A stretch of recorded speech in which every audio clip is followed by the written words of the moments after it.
ব্যাংকে এসছি, মাসের ব্যাংকে এখন চার্জ কাটে কিসের জন্য বুঝতে পারছি না। আপডেট করলাম, আপডেট করা তারপরে ফের বুঝতে পারলাম যে এরকম বাজাজ ফাইন্যান্সে ফোন নিয়েছিল, তাই ফোনের জন্য চার্জ কাটছে।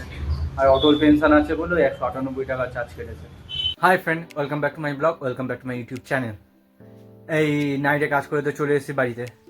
মাও তো ফোন করে ডাকিনি, উঠেছি 7:30 এরকম সময়। উঠে বাড়ি আসলাম, এসে স্নান টান করে ফ্রেশ ট্রেশ হয়ে এই বসে আছি। মাসি ফোন করলো, বললো যে একটুখানি ব্যাংকে আয়।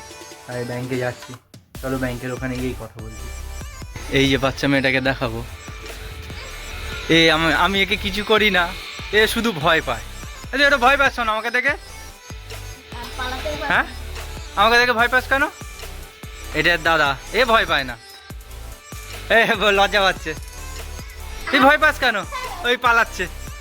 এটা হ্যান্ডশেক কর, চলে যাবো। হ্যান্ডশেক।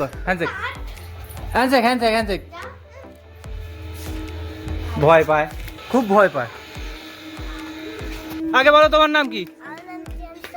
তোমার নাম কি? তিয়ান সর্দার। তুমি দুষ্টুমি করো না? এখন কোথায় যাচ্ছ? জল আনতে? সবে এখানে দাঁড়ালাম, এখন ট্রেন আসছে।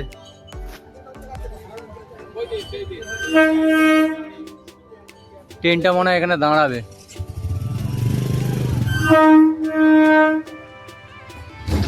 ট্রেনটা এখানে কতক্ষণ এখন দাঁড়ায়।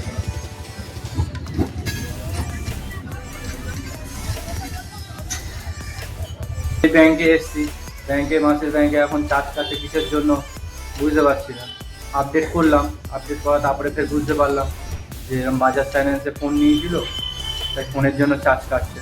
আর অটল পেনশন আছে বলে 198 টাকা চার্জ কেটেছে। ব্যাংকের কাজ হয়ে গেছে, চার্জ কেটেছে তো দেখালো অটল পেনশন থেকে চার্জ কাটলো, আর অনেক জায়গা থেকে। ওটাকে এখন বন্ধ করবে, বললো যে কিছুদিন পরে বন্ধ হয়ে যাবে। স্টেট ব্যাংকে থেকে পাঞ্জাব ন্যাশনাল ব্যাংকে চলে আসলাম। পাঞ্জাব ন্যাশনাল ব্যাংকে এটিএম, স্টেট ব্যাংকে পিন জেনারেট হবে না। এখন ফের পাঞ্জাব ন্যাশনাল ব্যাংকে চলে আসলাম। এখন ব্যাংকের লোককে বলি দেখি এখানে এটিএম যদি থাকে তো পিন জেনারেট হবে। এখন মাসিরা আস্তে আস্তে হেঁটে আসছে, আমি বাইক নিয়ে চলে এসেছি। আমি এখানে দাঁড়িয়ে আছি। এখন ব্যাংকে কাজ হয়ে গেছে, পিন জেনারেট করা হয়ে গেছে।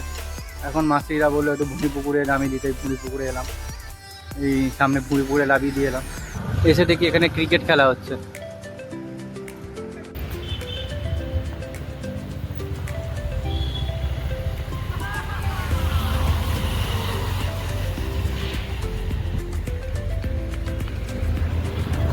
একটুখানি দেখি, তারপরে যাব। এই সোনাপুর ব্রিজে এসে দাঁড়ালাম, ওখানে কিছুক্ষণ দাঁড়িয়েছিলাম। দাঁড়িয়ে ভাবলাম না বাড়ি যেতে হবে, তা বাড়ি চলে আসার সময় একটুখানি ব্রিজে এসে দাঁড়ালাম। খেলা হচ্ছিল, বেশ ভালো লাগছিল। অনেকদিন বাদে সেরকমভাবে খেলা দেখা হয় না।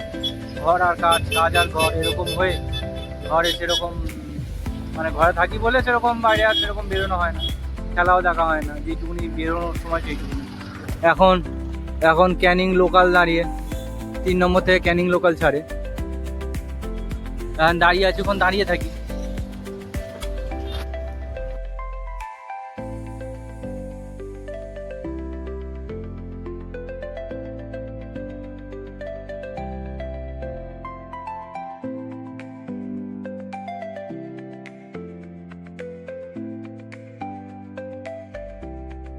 মেসো এটিএম কার্ডটা 1 বছর আগে অ্যাপ্লাই করেছিল, এটিএম এর জন্য দিয়েছে, পিন জেনারেট করিনি।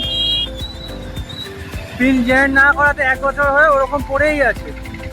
আমাকে বললো চ একটুখানি ব্যাংকে আয়, একটু পিনটা জেনারেট করে দিতে। তা ছিলাম ঘরে, তা যাই পিনটা জেনারেট করে দিই। তা এসবিআই গেছিলাম ফার্স্টে পিন জেনারেট করার সময়। পিন জেনারেট তো এসবিআই হয় না, যেই সব পাঞ্জাব ন্যাশনাল ব্যাংকে এটিএম পাঞ্জাব ন্যাশনাল ব্যাংকেই হয়। এখন ফের আবার পাঞ্জাব ন্যাশনাল ব্যাংকে গেছিলাম, ওখান থেকে তো এটিএম নেই, সাহেবপাড়ায় এটিএমটা ছিল। ফের আবার সাহেবপাড়ায় গিয়ে এটিএমটা করি। এই এখন 5 তলা ওখানে নামিয়ে দিয়ে এসে দাঁড়ালাম।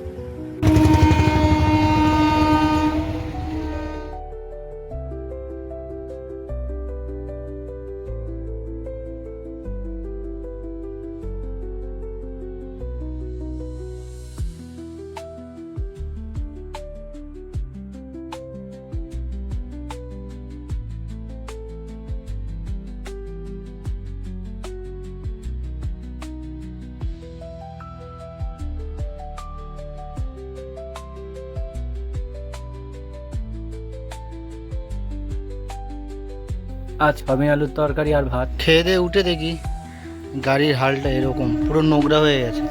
পরিষ্কার করা হয় না, সামনেটাও প্রচণ্ড নোংরা হয়ে গেছে। অনেকদিন করবো গাড়িটা পরিষ্কার, ধুলো ভর্তি হয়ে গেছে। আজকের সময় পেয়েছি যখন একটুখানি পরিষ্কার করে নিই। আমি এইটা দিয়েই পরিষ্কার করি, গাড়ি বেশ ভালো পরিষ্কার হয়।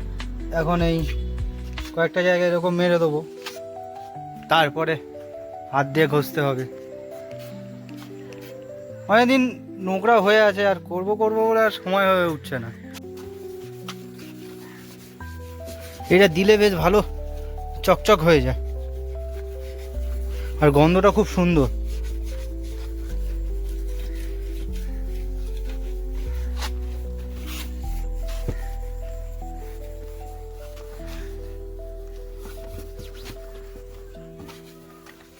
বাইকটা এবারে একটু চকচকে হয়েছে, এতক্ষণ পরিষ্কার করার পর ধুলো ভর্তি ছিল পুরো। এখন একটু মানুষের মতো লাগছে। অনেক দিন ধরে করা হয়নি, তা আজকে সময় পেলাম করে নিলাম। এখন যাচ্ছি একটু জায়গার ওখানে, একটু কথা বলবো। তা কটা বেজেছে? 8টা 9টা বেজেছে নাকি?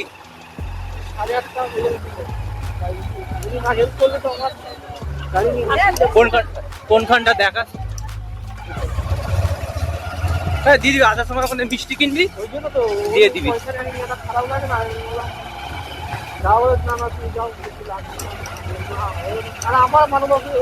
মানবতার খাতিরে তো তোকে দিতেই হবে, একটা খারাপ লাগে। তুই ওই মালাই চমচম দিয়ে দিস। হ্যাঁ এ লেট করে বেরোলো, লেটুস এখন সবসময় লেট করে। আমাকে তাড়াতাড়ি থেকে এখন নিজে লেট করে নিল। তুই এতই লেট করিস ভাবি? হ্যাঁ,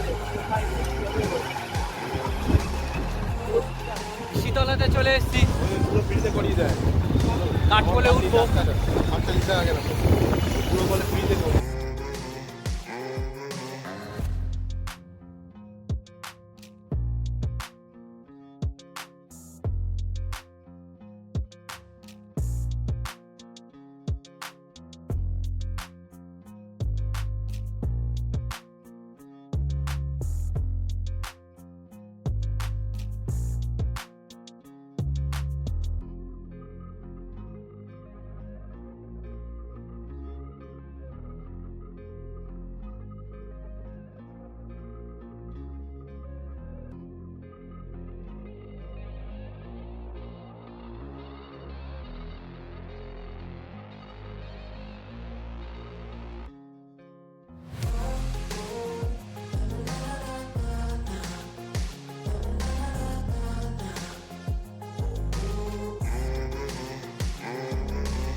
এই সোনাপুরে চলে আসলাম। সব কাজ হয়ে গেছে, সোনাপুর থেকে বাড়ির দিকে যাচ্ছি। এখন তাড়াতাড়ি যেতে হবে, আবার নাইটে কাজেও যেতে হবে। বেরিয়ে পড়েছি পুজো দিতে। আজ সকালবেলার সময় হয়নি, পুরো অন্ধকার, পুরো কিছুই দেখতে হবে না। মন্দিরের ওখানে গিয়েই কথা বলছি। এই মন্দিরে চলে এসেছি পুজো দিতে, পুজো দিইনি, তারপরে কথা বলছি। সন্ধ্যেবেলা সন্ধ্যে দেওয়ার কারণ সকালবেলা সময় পাইনি, সন্ধ্যে দেওয়া হয়ে গেছে। এখন বাড়ির দিকে যাচ্ছি, আবার ফের নাইটে কাজে যেতে হবে। পুজো দিয়ে এসে ঘরে আসলাম, ঘরে এসে খাওয়া হয়ে গেছে। খাওয়া খেয়ে আর ভিডিও এডিট করতে করতে ভুলে গেছি, ভিডিওটা শেষ করতে হবে। যদি তোমরা এই অবধি ভিডিওটা দেখে থাকো, যদি ভালো লেগে থাকে তাহলে লাইক করো, কমেন্ট করো এবং সাবস্ক্রাইব করে দিও। আর ফেসবুক থেকে দেখে থাকলে ফলো করে নিও। দেখা হচ্ছে পরের ভিডিওতে।